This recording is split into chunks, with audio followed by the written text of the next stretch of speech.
नमस्ते। कभी सोचा है कि हम सब एक ऐसी दुनिया में रहते हैं जो हमें हर पल घेरे हुए है, पर हम उसे देख नहीं सकते? जी हाँ, आज हम बात कर रहे हैं हमारे वायुमंडल की। तो चलिए इस अदृश्य महासागर में एक गोता लगाते हैं, जमीन से लेकर अंतरिक्ष के छोर तक। ये सुनने में शायद थोड़ा अजीब लगे, पर हम सब असल में एक बहुत बड़े गैस के महासागर की तलहटी में जी रहे हैं। हाँ, ये हवा की एक विशाल परत है जिसे पृथ्वी की ग्रेविटी ने पकड़ कर रखा हुआ है। और यही वो परत है जो हमें जिंदा रखती है, हमें बचाती है। तो आज का हमारा सफर इसी महासागर में नीचे से ऊपर तक का होने वाला है। ये कल्पना ही कितनी मजेदार है ना? तो चलिए अब तैयार हो जाइए, क्योंकि हमारी ये चढ़ाई शुरू होने ही वाली है। तो ठीक है, ऊपर चढ़ने से पहले ये जानना तो बनता है कि ये हवा का महासागर आखिर बना किस चीज से है। क्या है इसका केमिकल कॉकटेल? तो देखिए, हमारे वायुमंडल का जो मिक्सचर है ना, वो काफी इंटरेस्टिंग है। इसका सबसे बड़ा हिस्सा करीब 88% है नाइट्रोजन। ये एक ऐसी गैस है जो ज्यादातर शांत रहती है, किसी से जल्दी रिएक्ट नहीं करती। उसके बाद 21% है ऑक्सीजन, जिसके बिना हम सांस ही नहीं ले सकते। और बचा हुआ जो 1% है, उसमें आर्गन, कार्बन डाइऑक्साइड और भी कई सारी गैसें थोड़ी थोड़ी मात्रा में मौजूद हैं। मतलब सोचिए, सिर्फ दो गैसें, नाइट्रोजन और ऑक्सीजन, ये दोनों मिलकर ही हमारी हवा का 99% हिस्सा बना देती हैं। और ये एक बहुत ही नाजुक बैलेंस है। इसी परफेक्ट बैलेंस की वजह से ही तो पृथ्वी पर जिंदगी मुमकिन हो पाई है। चलिए अब चढ़ाई शुरू करते हैं। हमारा पहला स्टॉप है ट्रोपोस्फियर। सीधी सी भाषा में कहें तो ये वो परत है जिसमें हम सब रहते हैं, सांस लेते हैं और रोजमर्रा की जिंदगी जीते हैं। इसे आप मौसम का हेडक्वार्टर कह सकते हैं। बादल, बारिश, कोहरा, आंधी, तूफान, सब कुछ, लिटरली सब कुछ यहीं बनता बिगड़ता है।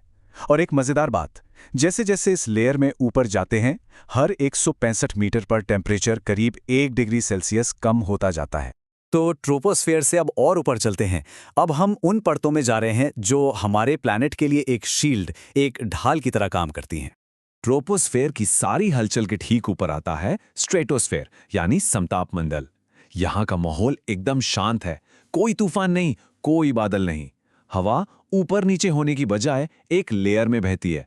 अच्छा, यही वजह है कि ज्यादातर कमर्शियल जेट्स इसी परत में उड़ना पसंद करते हैं, ताकि सफर बिल्कुल स्मूथ हो, कोई टर्ब्यूलेंस, कोई झटके महसूस ना हो। और पता है, इसी शांत लेयर के अंदर हमारी एक बहुत बहुत जरूरी सुरक्षा ढाल छिपी है। जी हाँ, ओजोन लेयर। ये सूरज से आने वाली खतरनाक अल्ट्रावायलेट किरणों को सोख लेती है, हमें स्किन कैंसर जैसी बीमारियों से बचाती है। तो एक तरह से ये हमारे प्लैनेट का अपना नेचुरल इनविजिबल सनस्क्रीन है। अब और ऊपर चलते हैं, मेसोस्फेयर में। ये हमारे वायुमंडल का सबसे ठंडा इलाका है। आप इसे पृथ्वी का एक अकेला गार्ड पोस्ट मान सकते हैं। क्यों? क्योंकि अंतरिक्ष से जो उल्कापिंड या मीटियोर्स हमारी तरफ आते हैं ना, उनमें से ज्यादातर को ये यहीं हम तक पहुंचने से पहले ही जलाकर राख कर देता है। ओके, तो अब हम वायुमंडल के एकदम ऊपरी मंजिलों पर पहुंच चुके हैं। ये एक बिल्कुल अलग दुनिया है, एक इलेक्ट्रिक दुनिया, जो पृथ्वी और स्पेस के बीच का बॉर्डर है। इस जगह का नाम है आयनोस्फीयर। यहाँ होता क्या है कि सूरज की एनर्जी हवा के पार्टिकल्स को इलेक्ट्रिकली चार्ज कर देती है, और इसका असर बड़ा कमाल का होता है। एक तो ये लेयर रेडियो वेव्स को वापस पृथ्वी पर बाउंस करती है, जिससे हमारे कम्युनिकेशन में मदद मिलती है। और दूसरा, पोल्स पर जो ऑरोरा की खूबसूरत जादुई लाइट्स दिखाई देती हैं, वो भी इसी लेयर की देन है। और आखिर में हमारी यात्रा का सबसे ऊंचा पड़ाव, एक्सोस्फीयर। ये हमारी फाइनल फ्रंटियर है, आखिरी सीमा। यहाँ हवा इतनी पतली हो जाती है कि बस ये स्पेस में जाकर मिल जाती है। और यहीं पर हमारे सैटेलाइट्स, खासकर जियोस्टेशनरी सैटेलाइट्स, पृथ्वी का चक्कर लगाते हैं। तो ठीक है, हम वायुमंडल के टॉप तक तो पहुंच गए, पर कहानी अभी खत्म नहीं हुई है। अब एक ऐसे अदृश्य फोर्स को समझते हैं जो इन सभी परतों पर ऊपर से लेकर नीचे तक अपना असर डालता है। और वो फोर्स है एटमॉस्फेरिक प्रेशर, यानी वायुमंडलीय दबाव। इसे समझना बहुत आसान है। सोचिए, जब कोई पानी में गोता लगाता है तो उसके ऊपर पानी का वजन होता है ना, बिल्कुल वैसे ही हम सब के ऊपर इस पूरे हवा के महासागर का वजन है। अब सवाल यह है कि हम इसे महसूस क्यों नहीं करते?